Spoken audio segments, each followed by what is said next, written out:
It is from the Sande Society, which is a society within the Mende peoples. It is found in the West African forests of Sierra Leone and Liberia. It is a 19th to 20th century mask, so made in the 18 and 1900s. It's made of wood and it has pigment on it. We have two images for it. One is a contextual image showing the masks being worn by a person. They're placed on top of a person's head. They're called a helmet mask, and the persons would wear the mask with this black raffia, so their whole body is hidden. And this is our Bundu mask, highly polished. The function of the Bundu mask is that it is used for the initiation of girls into the society of women.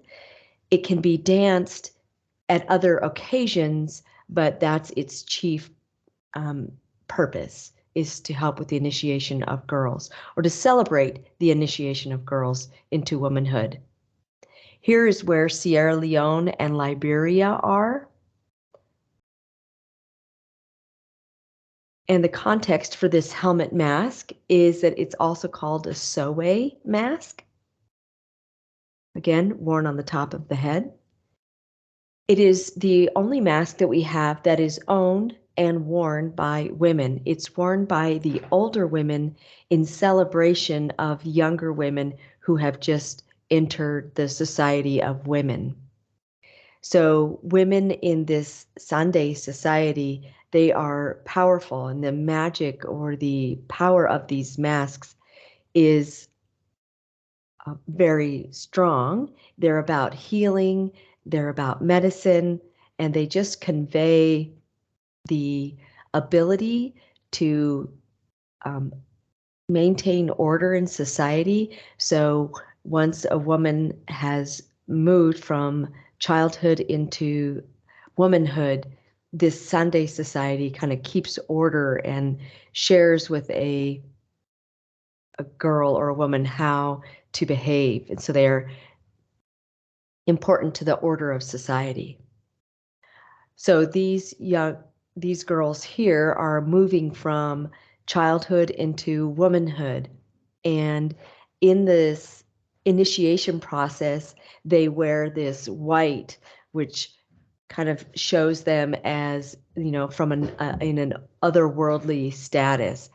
And it also indicates that there's the spirit of the Sande society is looking over them and protecting them through this initiation period. And you can see here is a close-up of two young people with this white clay on them. It's not considered a beauty statement to have this white clay. It's dry, it's pasty. Once they have gone through the initiation ceremony or the initiation of education that takes place away from the main village or the main society, it takes place more in the forest near a river. And once that is done, then there is the celebration of them entering into womanhood. And these masks then are worn by the older women of the society. But you can see of the 5 here that there are some commonalities. And one of those commonalities is neck rolls.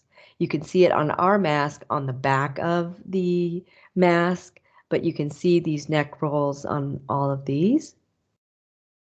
And then there is the face, which is kind of a triangle, or excuse me, a diamond shape, and the face is located in the lower half of the diamond.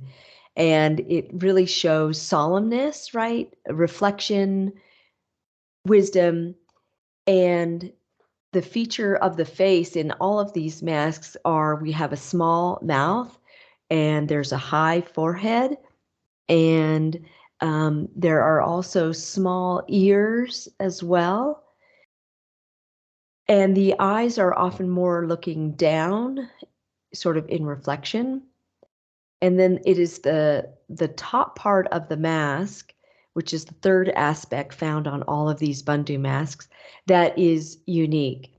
And it is said to come to the women in the Sunday society in a dream, and then they tell the carver, a male, what the mask should look like. Okay, then interpretation. So content in this mask. The neck, there's a few different interpretations, but kind of the most common one is that this is like a chrysalis, of a moth. And so the girl is emerging into womanhood out of this chrysalis. It also could be interpreted as fat or wealth. And when a woman wants to bear a child, it's helpful for her to have a little bit of fat on her body. And so during actually the initiation process, the girls are fed pretty well, just in preparation for that movement into womanhood. Then what these small mouths mean is the ideal beauty, the ideal features of or aspects of a woman. She would not gossip. So that's why there is a small mouth. The eyes closed, showing that she's demure, reserved, contemplative, and then the small ears so as to not to be listening to gossip. And then the top of the mask, I said that it comes to the heads of the Sunday Society in dreams. So it's not being told or shared with the greater community. So it's unknown exactly what those mean. And we also have scarification marks seen on these Bundu masks. You can see it below the eyes here, which also is part of the definition of an ideal woman. And then finally, we also have ours is really polished to a high sheen, which shows the appreciation of beautiful, healthy skin that has been rubbed with oil.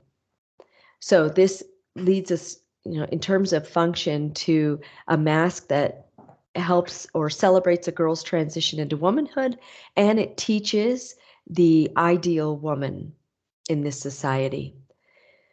Okay, so that is the Bundu mask that is owned by the older women in the Sande Society of the Menne peoples on the West African coast in the countries of Sierra Leone and Liberia today, and it's made of wood and pigment.